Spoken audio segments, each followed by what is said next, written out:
एक मारवाड़ी था। उसको घूमने का बड़ा शौक था।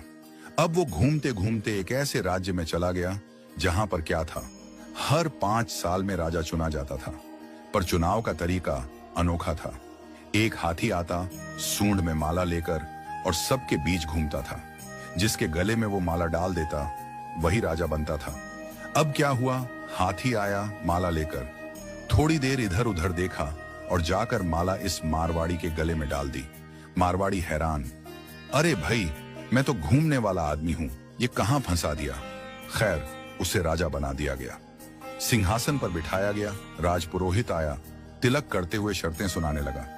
भैया, आपको 5 साल के लिए राजा बनाया जा रहा है, लेकिन 5 साल पूरे होते ही आपको यहां से सैकड़ों किलोमीटर दूर एक उफनती नदी के किनारे छोड़ दिया जाएगा। उस नदी में घड़ियाल हैं, मगरमच्छ हैं, जिनकी वजह से आप नदी पार नहीं कर सकते। अगर किसी तरह पार कर भी गए तो उसके बाद आएगा एक गहरा जंगल जिसमें हिंसक जानवर और खतरनाक राहें हैं। वहां आप जानो और आपकी किस्मत। अब तक जो भी राजा बना था उसे मालूम था कि 5 साल बाद मरना तय है, तो वह 5 साल बस ऐश करता था, भोग विलास, मजा, तामझाम।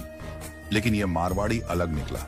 उसने सोचना शुरू किया, अब मुझे 5 साल बाद क्या करना है। राज्य की जो भी आमदनी आती थी उसमें से 51% जनता की भलाई में लगाने लगा, और बचे हुए 49% से उसने अपने आगे की प्लानिंग की।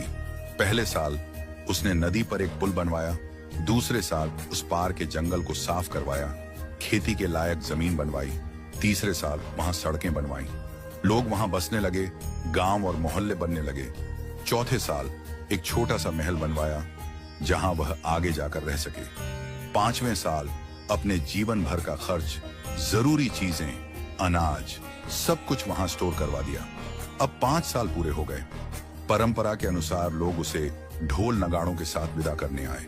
लोगों की आंखों में आंसू थे। कहने लगे, ऐसा राजा हमने पहले कभी नहीं देखा। वो राजा था मारवाड़ी। शांत मुस्कान के साथ सबको प्रणाम किया और उस पुल पर चढ़ गया जो उसने खुद बनवाया था। लोग अवाक रह गए।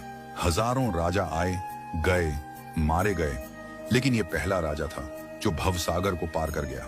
कथा का संदेश, हम सभी इस धरती पर सीमित समय के लिए आए हैं।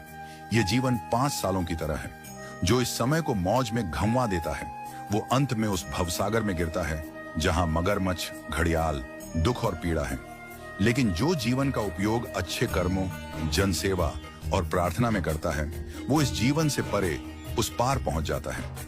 तो आज ही से भवसागर पार करने के लिए अपना पुल बनाना शुरू कीजिए, ताकि जब आपका